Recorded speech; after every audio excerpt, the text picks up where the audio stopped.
Well, hello. I hope you're all doing well. My name is Mon, and I am bringing you a new Life is Strange video today. So in this video, I wanted to talk about double exposure and this upcoming Life is Strange game. Ever since the teaser trailer dropped, I've been seeing a lot of comments online saying that this game was only made to do damage control, was only made to be a cash grab, was only made to try and fix what they did wrong in double exposure. And those comments go under my skin just a little bit because for those who don't know me, I have a Master's of Science in video game development, and I know from experience and my studies that this game was definitely not made in a response to double exposure. Double exposure only came out a year and 3 months ago, and that is honestly not enough time to fully create a whole new video game to try and repair what double exposure damaged. I firmly believe that double exposure and this upcoming Life is Strange game were actually made as one. I think that they were filmed and mocapped side by side as one big game, and it was split in two just for release. And I'm kind of surprised by how many people actually don't think that. A lot of people tend to think that it was made in the last year. For me, it makes sense that they made two games together, so I'm kind of surprised that not a lot of people think so. So in this video, I'm going to delve into kind of the why I think that they were filmed side by side and not separately. Because also, bear in mind, if that's the case, we are not getting a apology game or a game that's going to try and fix double exposure. Whatever happens in this upcoming game, it has been a long time coming, and it would have been the original plan along with double exposure. So the first thing I want to look at is the timeline of development. And this will put into perspective how long video game development actually takes and why it makes sense that the two games were done together. So with the original Life is Strange game by Dontnod, development for that started in April 2013, and the game wasn't released until January 2015. And what's important to note is the game was in development for 2 years, and by January, it was only episode 1 that was ready to be released. For those who don't know, Dontnod didn't have the funds to create a full-length video game, so they decided to take a different approach and make the game episodically. So the revenue made from episode 1 then went on to fund the rest of the episodes. So by January 2015, episode 1 was created and finished. Episode 2 was still being polished, and episodes 3, 4 and 5 are still in the building block phase. Life is Strange True Colors started development in 2017 and it was released in 2021. Now, to be fair, there was a big pandemic in the middle of that, but if my research is correct, they were originally aiming to get True Colors out in 2020. So that would have been a 3-year window. And that would have been development, mocap, polishing, editing, everything. There's not a lot online that confirms this, but double exposure was rumoured to have started development in 2021. And double exposure went on to come out in 2024, which is another 3 years. So as you can see, there is a big difference there. There is a minimum of a 2-year window, and we're at a year and 3 months since double exposure. The one thing that shocked me with double exposure was how short it was.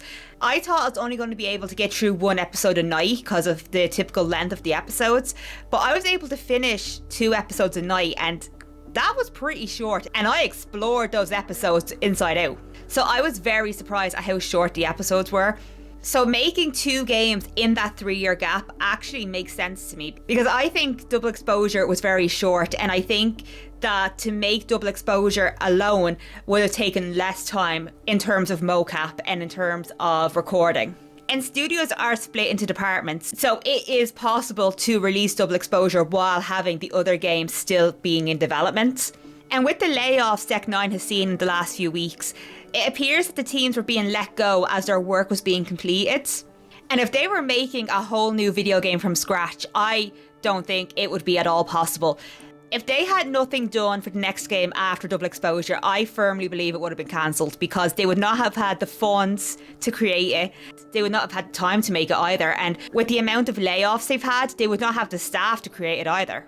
The next thing I'm going to talk about is the cast. Now, I am cringing so much filming this part of the video because I just don't like it. It just feels so invasive. But at the same time, the actors' social medias do give us a glimpse into the development of the game. Deck 9 Studios is located in Denver, Colorado. And the cast actually relocated to Denver to do the motion capture in-house at Deck 9. This includes Hannah Tell, who played Max. She moved to Denver and she stayed there for, I believe it was 9 to 10 months, maybe nearly a year, to work on the mocap. But after Double Exposure came out, the cast seemed to go their separate ways, and none of them have been at least publicly back in Denver. Now, that said, if they were there for 10 months just doing Double Exposure, they would have to be back again to do more work on this game had it been done separately. So I think it's safe to say none of the cast have done mocap since Double Exposure was released. Another something I found interesting, Rihanna DeVries, who plays Chloe in Deck 9's version of Life is Strange, they put a post on Instagram in November of 2024 that says, "Beyond thrilled to reprise my favourite babe, Chloe Price, in Life is Strange Double Exposure." So, we didn't see Chloe at all in Double Exposure. And in the photo, Rihanna is wearing a mocap headgear, which, for those who don't know, what that is basically, the actors wear that helmet while filming and it reads their facial expressions. It's basically how they get the realistic facial expressions into the game. It records just their face, their movements, and that gets transferred into the game. Rihanna had obviously been doing mocap prior to Double Exposure being released.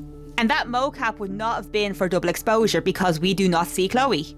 If it was just voice work is more likely done remotely. They can do that in studios. That's what they did with the first Life is Strange. They did the voice recording remotely and then sent the files over to the studio. So they probably would have done the same for Rihanna if they just needed them for voice acting.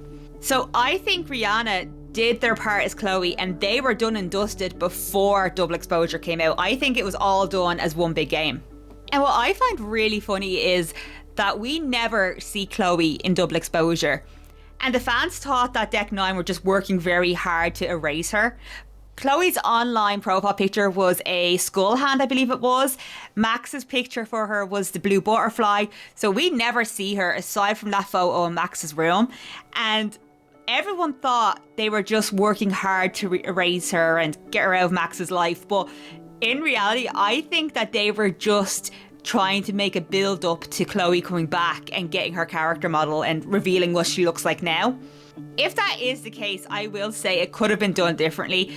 If they were trying to build hype about Chloe's character coming back, the one thing they could have done is end Double Exposure with a little clip of Chloe showing up at Caledon, or maybe an over-the-shoulder shot of like a figure that looks like Chloe showing up. I don't think they were trying to erase Chloe in the way everyone thinks they did, but I do think the hype could have been handled differently, definitely. There is also the statement at the end of Double Exposure that says Max Caulfield will return. And the first thing I thought when I seen that was that it was very bold for a studio like Deck 9. That was not them saying, we are making another game. That was more like them saying, there is another game. We have it finished. We're just going to edit it over the next year. We're just going to polish it off over the next year and give it to you in 2026. We always knew there was most likely going to be a second game, and it came out in the last few weeks that Deck 9 signed a 2-game deal, which means that when they were making Double Exposure, they had to make 2 games. So they were under contract, they were obliged to make 2 games. And financially, it makes sense for them to make 2 games together, because if they had made them separately, they'd be relying on the revenue from Double Exposure to make the next one. And as we know, Double Exposure didn't do that good. So by making the 2 games together, that was pretty much them sealing everything they needed. All the hard work had been done to create the 2 games. And now it was just down to the technical end, the developing, the editing, the polishing. And with the layoffs Deck 9 has had, there is no possible way they created a game from scratch in the last year and are successfully getting it up and running while going through all these layoffs. From a development standpoint, from a financial standpoint, it just makes sense that the 2 of them were done together. So I feel like that's kind of important to note going forward, that they did not make this game in response to Double Exposure. Whatever happens in this game, whatever happens with Max and Chloe, this was all planned before Double Exposure came out, before we had any reaction to Double Exposure, before we even knew Double Exposure existed.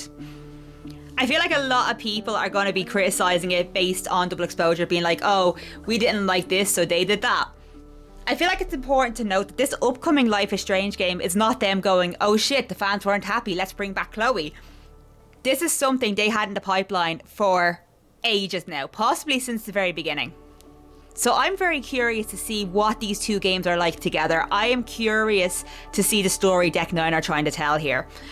I personally believe they had a story they wanted to tell, but they just executed it poorly. I feel like I have a really strong feeling I'm going to finish this next Life is Strange game, and my main complaint is going to be that they weren't done together. I have a feeling my first review is going to be they should have been together. They should have been one big game. And as I said previously, the developers were not trying to erase Chloe in the way we all thought. Keeping her hidden, keeping her anonymous, basically, that was all to do with her coming back in the next game. And they knew that. They knew that from the beginning. And they purposely distanced us from Chloe in the first game to try and build up hype for the second. And unfortunately, it didn't go the way they planned, but I do think it was all for hype and not for erasing.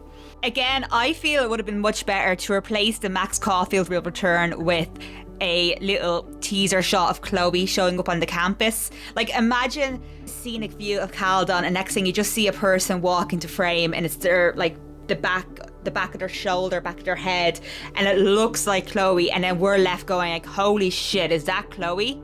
You know, that would have been so much more impactful than the Max Caulfield will return. But overall, I am fully convinced that the game was made side by side. I am fully convinced that these two games were written as one and they're just released as separate. I am very excited to see what happens, what the story is going to be, what the outcome of it is going to be. And we're going to find out soon enough, because we are not far out from the reveal stream. So what do you think? Do you think they were done side by side? Do you think that it was written as one big game? And if you have any predictions about the story and what's going to happen, what do you think they are?